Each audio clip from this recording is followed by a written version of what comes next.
नमस्कार। बौद्धिक टेक्निकल में आपका स्वागत है।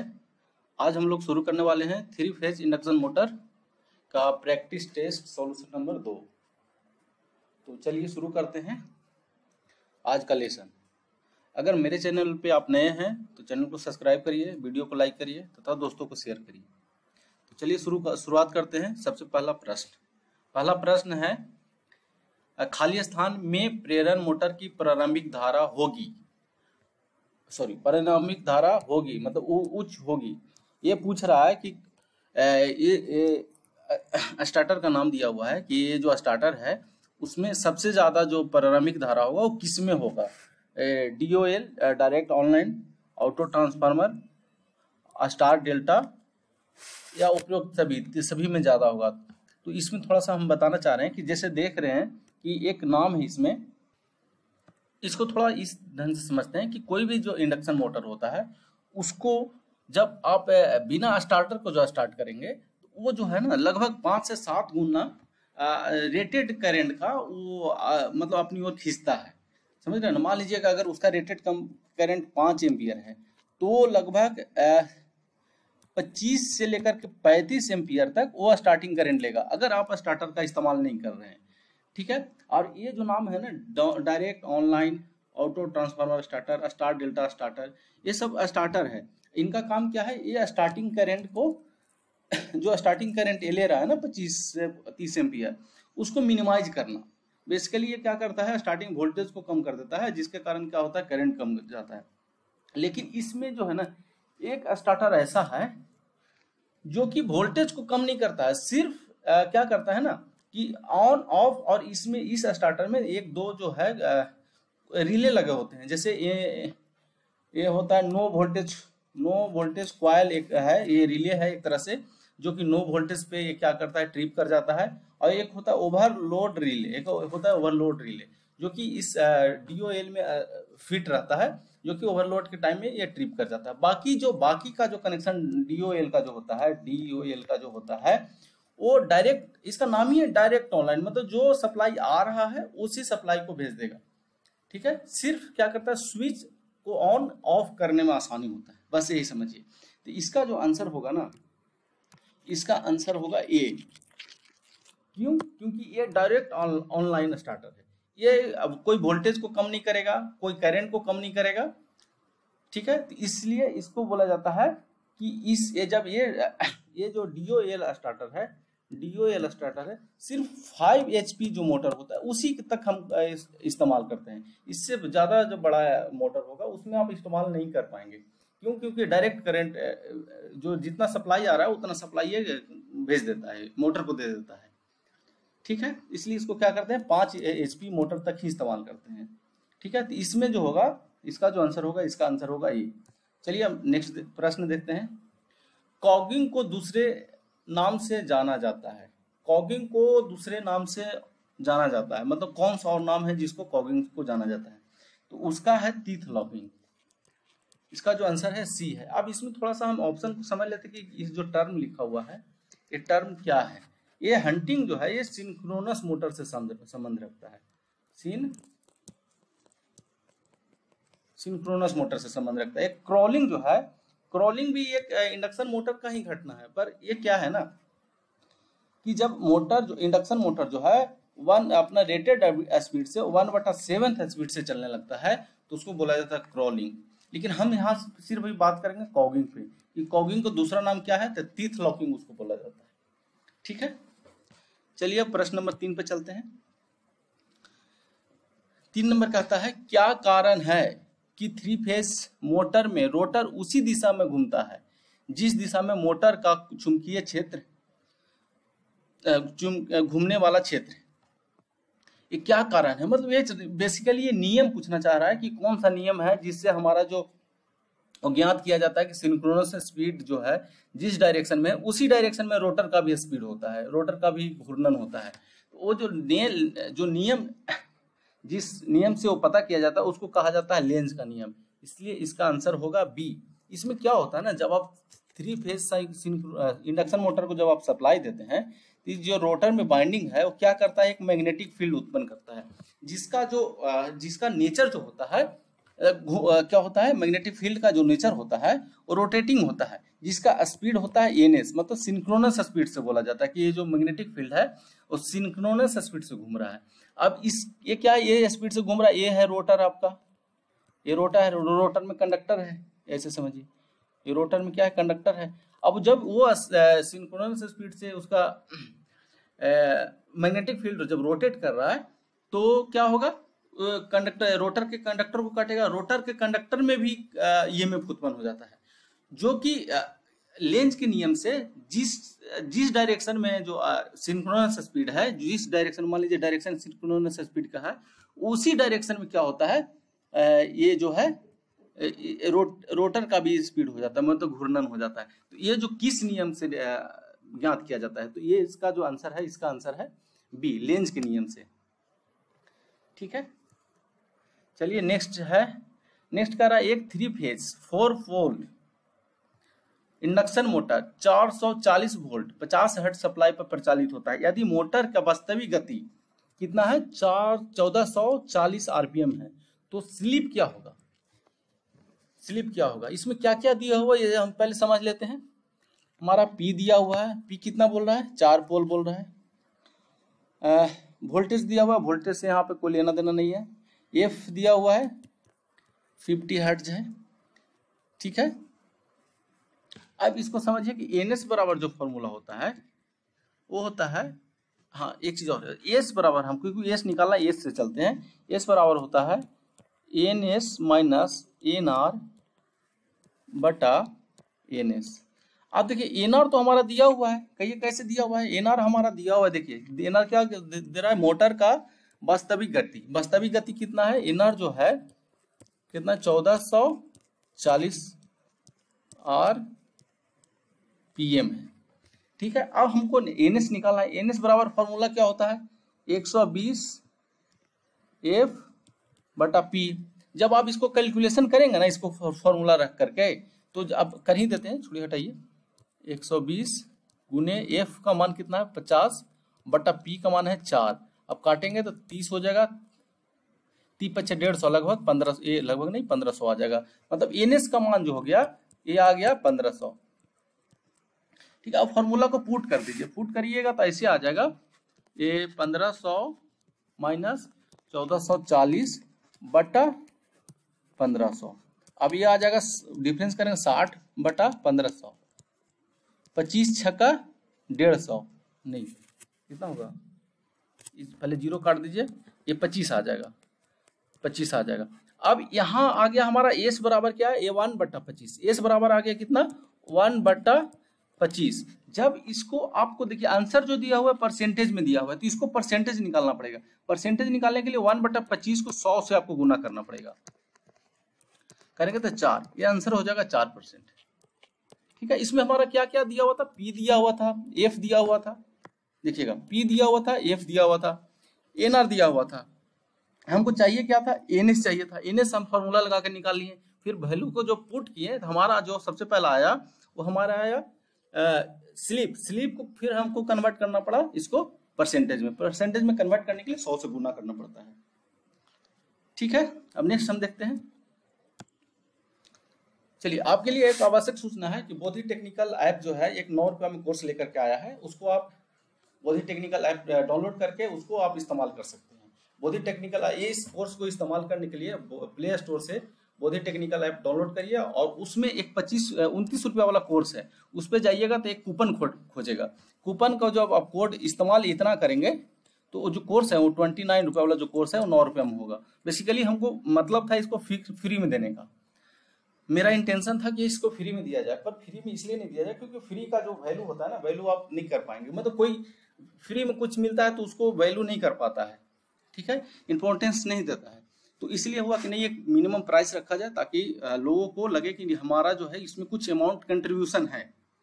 ठीक है, इसमें क्या क्या मिलने वाला है, 1000 MCQ प्रश्न है जिसमें 50 टेस्ट है लगभग, और उस सभी टेस्ट का सॉल्यूशन है, सभी टेस्ट का जैसे अब हम अभी सॉल्यूशन कर रहे हैं, ये जो अभी जो प्रश्न आप देख रहे हैं ना, 1 2 3 4 5 6 टोटल 25 प्रश्न का जो टेस्ट है वो बहुत ही टेक्निकल ऐप पे अवेलेबल है, आप उसमें जाकर के अटेम्प्ट कर सकते हैं। उसके बाद ये सॉल्यूशन हम तैयार कर रहे हैं, ये हमारा टेस्ट नहीं है, टेस्ट कुछ और है, उसको अटेम्प्ट करिएगा।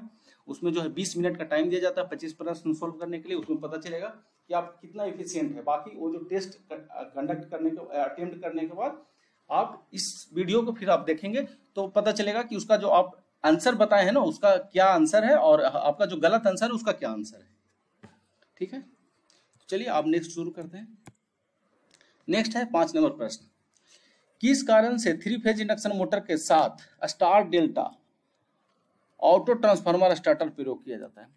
क्या कारण है, क्या कारण समझिएगा, क्या कारण है इंडक्शन मोटर में स्टार डेल्टा और 3 फेज ऑटो ट्रांसफार्मर स्टार्टर है वो प्रयोग किया जाता है? ठीक है, तो स्टार्टर प्रयोग करने का कारण यह है कि इंडक्शन मोटर जो है ना स्टार्टिंग में काफी करंट लेता है। ठीक है, काफी करंट लेता है, लगभग 5 से 7 गुना करंट लेता है।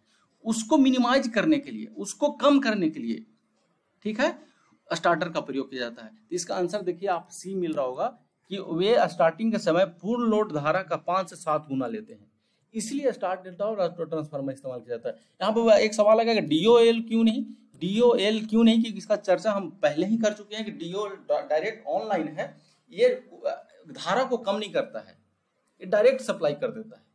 ठीक है, इसलिए ये जब रहेगा तो इसका आंसर नहीं होगा, इस जब हमारा आंसर होगा ये जब रहेगा दोनों तब हमारा ये इसका ऑप्शन होगा। ठीक है, कि स्टार्टिंग के समय 5 से 7 गुना धारा जब होता है उसको कम करने के लिए। ठीक है, तो इसका आंसर है सी। चलिए अब 6ठा नंबर देखते हैं, किससे बचने के लिए मोटर स्टार्टर में एनवीसी कॉइल होता है? ठीक है, अब इसको एनवीसी क्या होता है, इसका फुल फॉर्म समझिए, नो वोल्ट कॉइल होता है। नो वोल्ट कॉइल होता है, इसका मतलब यह होता है कि अगर आपका वोल्टेज कम आ रहा है, ठीक है, वोल्टेज कम आ रहा है या वोल्टेज नहीं आ रहा तो ये वोल्टेज क्या करेगा, कॉइल जो है ट्रिप कर जाएगा। ठीक है, तो इसका देखिए आंसर आपको दिख रहा होगा, लघु परिपथ होने के लिए नहीं है, खुला परिपथ के लिए नहीं है, अधिक प्रतिरोध के से सुरक्षा देता है ऐसा नहीं है। ये किससे सुरक्षा देता है, निम्न वोल्टता से सुरक्षा देता है, क्योंकि नो वोल्ट, देखिए नो वोल्ट कॉइल है ये। इसमें क्या होता है ना, इसका सुरक्षा के कारण क्या है कि हमको निम्न वोल्टता से इंडक्शन मोटर की सुरक्षा क्यों है, तो ऐसे समझिए कि जब मान लीजिए इंडक्शन मोटर चल रहा है, चलते चलते ऐसा हुआ कि कभी कभी देखिएगा उसका वोल्टेज लो हो गया, सप्लाई वोल्टेज क्या हो गया, लो हो गया, जो इनपुट वोल्टेज है लो हो गया। तो लो होने से क्या होगा ना, अब इंडक्शन पे मोटर पर लोड है, लोड तो एकाएक हटाएंगे नहीं, तो क्या होता है वो मोटर जो है अधिक करंट लेने लगता है। अधिक करंट लेने से क्या होगा ना कि उसका जो आर्मेचर है, उसका जो स्टेटर में जो बाइंडिंग है वो जल जाएगा, क्योंकि करंट ज्यादा ले रहा है, तो वो जले नहीं, उससे सुरक्षा मिले, इसलिए एनवीसी लगा दिया जाता है, एनवीसी लगाया जाता है, नो वोल्ट कॉइल लगा दिया जाता है कि जैसे ही वोल्ट एक रेटेड वोल्टेज से कम हो तो क्या हो, वो कॉइल जो है ट्रिप हो जाए।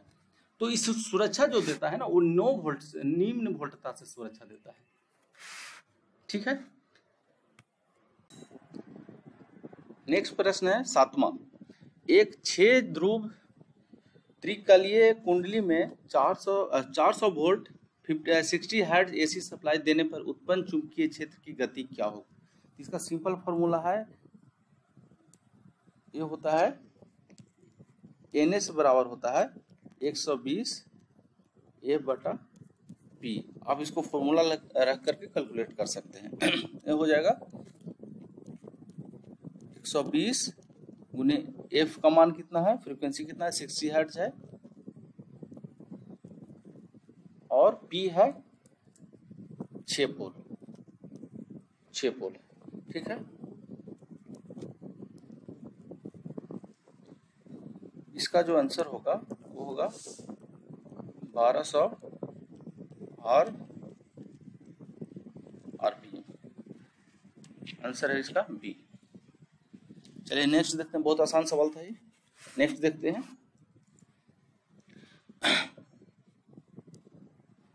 प्रेरण मोटर में कंडीशन दिया हुआ है, उसको आपको टिक करना है कि कौन सा ठीक होगा। तुल्यांकी गति पर स्वचालित होता है, नहीं, सिंक्रोनस स्पीड पर नहीं चलता है। उच्च बलघूर्ण के साथ स्वचालित होता है, ये भी गलत है, क्योंकि इंडक्शन मोटर का बलघूर्ण जो है कम होता है। ठीक है, स्टार्टिंग नहीं होता, सेल्फ स्टार्टिंग नहीं होता है, मतलब स्वचालित मतलब सेल्फ स्टार्टिंग तो होता है, लेकिन बहुत उच्च नहीं होता है, कम स्टार्टिंग टॉर्क होता है इसका। स्टार्टिंग टॉर्क कितना होता है? कम होता है। एक निश्चित वाला घूर्ण जो निर्धारित वाला घूर्ण की तुलना में कम होता है के साथ स्वचालित होती है। ठीक है, ये कह रहा है कि एक निश्चित वाला घूर्ण जो निर्धारित, जो इसका रेटेड वाला घूर्ण है मतलब टॉर्क है, उससे कम पे होता है। इसका जो आंसर है ना, इसका आंसर होगा सी। ठीक है, ये क्या कह रहा है कि जितना रेटेड इसका टॉर्क है उससे कम पर क्या होता है? स्वचालित होता है। तो ये आंसर है इसका। ठीक है, ये भी गलत है। ठीक है, इसका आंसर होगा सी। चलिए अब 9 नंबर देखते हैं। त्रिकला प्रेरण मोटर की शक्ति गुणांक लगभग कितना होता है? तो ये आपको याद करना पड़ेगा, आप ऐसे समझिए, इसको आपको रटना पड़ेगा कि ये जो सबसे पहले जो इंडक्शन मोटर होता है इसका जो शक्ति गुणक होता है वो पश्चगामी होता है, मतलब लैगिंग होता है। ध्यान रखिएगा, लैगिंग होता है, इसमें कंफ्यूज नहीं होना है, लैगिंग ही होता है। जितना भी मोटर होता है उसका जो शक्ति और फैक्टर होता है उसका लैगिंग होता है। लेकिन अब कितना होता है? जब लैगिंग है तो इसका होगा आंसर इतना। ठीक है, एक 2 से अधिक कभी पावर फैक्टर होता ही नहीं है, पावर फैक्टर का मान 1 से अधिक नहीं हो सकता है। शून्य तो होगा नहीं, शून्य होगा तो ऑपरेट नहीं होगा। ठीक है, पश्चगामी होता है तो पश्चगामी कितना होता है? 0.8 लैगिंग। ठीक है, चलिए 10 नंबर प्रश्न देखते हैं। किस प्रकार के रोटर में मिश्र धातु की छड़ें स्थापित की जाती है? तो छड़े जब भी स्थापित किया जाता है वो किया जाता है स्क्वायरल केज इंडक्शन मोटर में। स्क्वायरल केज इंडक्शन मोटर 2 प्रकार का होता है, एक स्क्वायरल केज इंडक्शन मोटर है, एक स्लिप रिंग इंडक्शन मोटर होता है। दोनों में डिफरेंस बेसिकली सिर्फ रोटर का है। रोटर में जिसमें छड़े डाला जाता है उसको स्क्वायरल केज बोला जाता है, और जिसमें बाइंडिंग करके स्लिप रिंग डाला जाता है उसको स्लिप रिंग इंडक्शन मोटर बोला जाता है। तो यहाँ आप देखिए, मिश्र धातु के छड़े किस में डाला जाता है? उसको स्क्वायरल केज में डाला जाता है। इसका आंसर होगा ए। चलिए नेक्स्ट देखते हैं 11 नंबर। किस विधि से पिंजरा प्रारूपित 3 फेज प्रेरण मोटर की नहीं स्टार्ट की जा सकती? ये बोल रहा है कि किस विधि से पिंजरा प्रारूपी, मतलब क्या पिंजरा, इसका इंग्लिश होता है squirrel cage. Squirrel cage induction motor किस विधि से स्टार्ट नहीं किया जा सकता है? तो अब ऐसे देखिए, ऑटो ट्रांसफार्मर स्टार्ट किया जा सकता है, आर्मेचर में श्रेणी में प्रतिरोध लगाकर, इससे स्टार्ट नहीं किया जा सकता है। ठीक है, इससे स्टार्ट नहीं, क्यों? क्योंकि क्या बोल रहा है? आर्मेचर के श्रेणी में, आर्मेचर के श्रेणी में मतलब किसका? ये आर्मेचर मतलब यहाँ पे रोटर की बात कर रहा है। रोटर के श्रेणी में प्रतिरोध लगाकर, तो रोटर के श्रेणी में प्रतिरोध कैसे लगा पाएंगे? क्योंकि रोटर का श्रेणी में इसका बाइंडिंग है ही नहीं, इसका तो बाइंडिंग नहीं होता है ना। इसका तो जैसे स्लिप रिंग है, स्लिप रिंग का क्या होता है कि हमारा जो उसका स्टार्टिंग टॉर्क बढ़ाने के लिए हम क्या करते हैं? स्लिप रिंग के सीरीज में क्या करते हैं? रेजिस्टेंस लगाते हैं, वेरिएबल रेजिस्टेंस लगा करके उसको स्टार्टिंग टॉर्क बढ़ा देते हैं। ठीक है, तो ये विधि से सिर्फ और सिर्फ जो है क्या स्टार्ट किया जा सकता है? वो किया जाता है slip ring induction motor, slip ring induction motor. ठीक है, ये आप स्क्वायरल केज को इस विधि से स्टार्ट किया जा सकता है, डायरेक्ट ऑनलाइन से तो करते ही हैं। तो इस विधि जो है, ये आपका बी नंबर जो प्रोसेस है, प्रक्रिया है, उससे सिर्फ slip ring induction motor start किया जा सकता है। ठीक है, तो हमारा इसका आंसर जो है, आंसर है सी। निम्न में से किस स्थिति को चुंबकीय लॉकिंग कहते हैं? निम्न में से किस स्थिति को चुंबकीय लॉकिंग कहते हैं? चलिए इसका हम लोग देख लेते हैं ऑप्शन से। प्रेरण मोटर का तुल्यकालिक गति का घूर्णन करना, गलत। मोटर में चुंबकीय हानि कम होना, ये भी गलत। प्रारंभिक चाल स्थिति में रोटर का एक ही स्थान पर रुके रहना, ये सही है, इसका आंसर यही सही होगा। मोटर में चुंबकीय हानि अधिक होना, इससे हानि से कोई लेना देना नहीं है। इसका जो चुंबकीय लॉकिंग की जो बात करते हैं ना, जो हम लोग कॉकिंग की बात कर रहे थे, उसमें क्या होता है, जिसमें हम लोग तीथ लॉकिंग के भी पहले भी जो प्रश्न है उसमें हम लोगों ने डिस्कशन किया कि तीथ लॉकिंग भी उसको बोला जाता है। इसमें क्या होता है ना, स्टेटर पोल और रोटर पोल जो है आपस में लॉक हो जाता है, आपस में लॉक हो जाता है। क्यों लॉक हो जाता है? वो लॉक होने के बजाय कि जैसे मान लीजिए एक पर एन है एक पर एस है, तो दोनों क्या होता है, एन और एस आपस में लॉक हो जाता है, जिसके कारण वो मोटर स्टार्ट नहीं हो पाता है, स्टार्ट नहीं हो पाता है। जिसे क्या बोला जाता है, टीथ लॉकिंग भी बोला जाता है। ठीक है, तो इसका आंसर होगा, इसका जो आंसर होगा प्रारंभिक चाल स्थिति में रोटर का एक ही स्थान पे रुके रहना। ठीक है, नेक्स्ट देखते हैं 13 नंबर। निम्नलिखित किस उद्देश्य से इंडक्शन मोटर में रोटर स्लॉटों को तिरछा बनाया जाता है? तो हम लोगों ने पहले इससे जस्ट 2-3 प्रश्न पहले हम लोगों ने डिस्कशन किया है कि स्क्वायरल केज चुंबकीय लॉकिंग को कम करने के लिए स्क्वायरल केज इंडक्शन मोटर होता है, उसमें क्या किया जाता है, जो स्लॉट है ना, स्लॉट मतलब जो कंडक्टर डाला जाता है तिरछा डाला जाता है, ऐसे डाला जाता है। ठीक है, वो देखते हैं इसमें क्या होता है।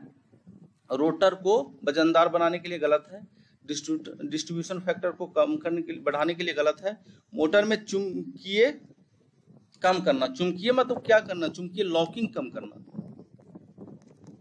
चुंबकीय लॉकिंग, इसका आंसर सी है। इसका आंसर क्या है, इसका आंसर सी।